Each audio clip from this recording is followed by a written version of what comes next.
বাসার সামনে রাখা হয়েছে বালু ভর্তি দুটি ট্রাক। অসংখ্য পুলিশ সহ আইনশৃঙ্খলা বাহিনীর সরব উপস্থিতি।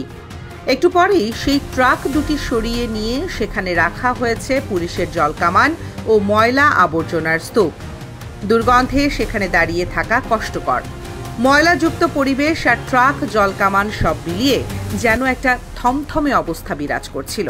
এভাবে বালুর ট্রাক, ময়লা আবর্জনার স্তূপ এবং জলকামান দিয়ে 2013 সালের 29শে ডিসেম্বরে পথ রোধ করে আবদ্ধ করে রাখা হয়েছিল সাবেক 3বারের প্রধানমন্ত্রী বেগম খালেদা জিয়ার গুলশানের বাসভবন ফিরোজা।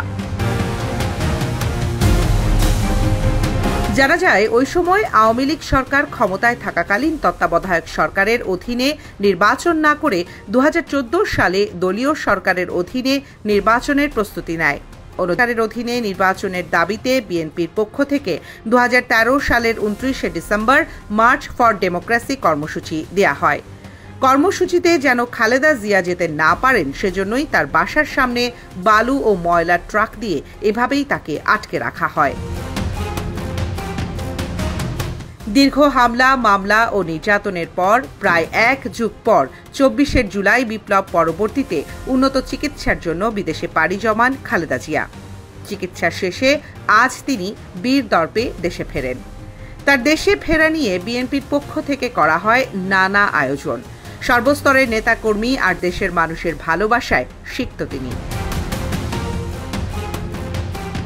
6 মে মঙ্গলবার সকাল 10:40 খালেদা জিয়াকে বহনকারী কাতার রয়্যাল এয়ার অ্যাম্বুলেন্সটি রাজধানীর হযরত শাহজালাল আন্তর্জাতিক বিমানবন্দরে অবতরণ করে।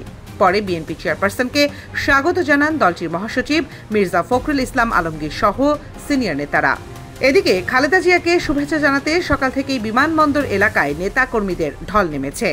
বেগম জিয়া কিছুটা সুস্থ হয়ে দেশে ফেরায় স্বস্তি প্রকাশ করেছেন তারা। দেশে ফিরে আবারও বিএনপির নেতৃত্ব ও গণতন্ত্র ফিরিয়ে আনতে ভূমিকা রাখবেন এমনটাই প্রত্যাশা করেন নেতাকর্মীরা। এর আগে লন্ডন সময় 5 মে সোমবার দুপুরে তারেক রহমান নিজেই গাড়ি চালিয়ে মাকে নিয়ে আসেন হিথ্রো আন্তর্জাতিক বিমানবন্দরে। 17 বছর ধরে প্রবাসে অবস্থান করা বড় ছেলে তারেক রহমানের জন্য মা এবং স্ত্রী জুবাইদা রহমানকে বিদায় দেয়া ছিল আবেগের। এদিকে দীর্ঘ 17 বছর পর দেশে ফিরেছেন বিএনপির ভারপ্রাপ্ত চেয়ারম্যান তারেক রহমানের স্ত্রী ডাক্তার জুবাইদা রহমান। খালেদা জিয়ার সাথে 2 পুত্রবধূ ছাড়াও মেডিকেল বোর্ডের সদস্য, যুক্তরাজ্য বিএনপি সভাপতি এম.এ. মালিক ও সাধারণ সম্পাদক কায়সার এম আহমেদও দেশে ফিরেছেন। ফিরোজাতে কিছুক্ষণ অবস্থান করে ডাক্তার জুবাইদা রহমান তার অসুস্থ মাকে দেখতে রাজধানীর পান্থপথের স্কয়ার হাসপাতালে ছুটে যান। এর আগে 2008 সালের 11 সেপ্টেম্বর স্বামী তারেক রহমানের সঙ্গে লন্ডনের উদ্দেশ্যে বাংলাদেশ ছেড়েছিলেন ডাক্তার জুবাইদা। এরপর প্রবাসে কেটে যায় একে একে 17টি বছর। তবে বিএনপির একাধিক সূত্র বলছে, আগামীতে বিএনপির হাল ধরবেন ডাক্তার জুবাইদা রহমান।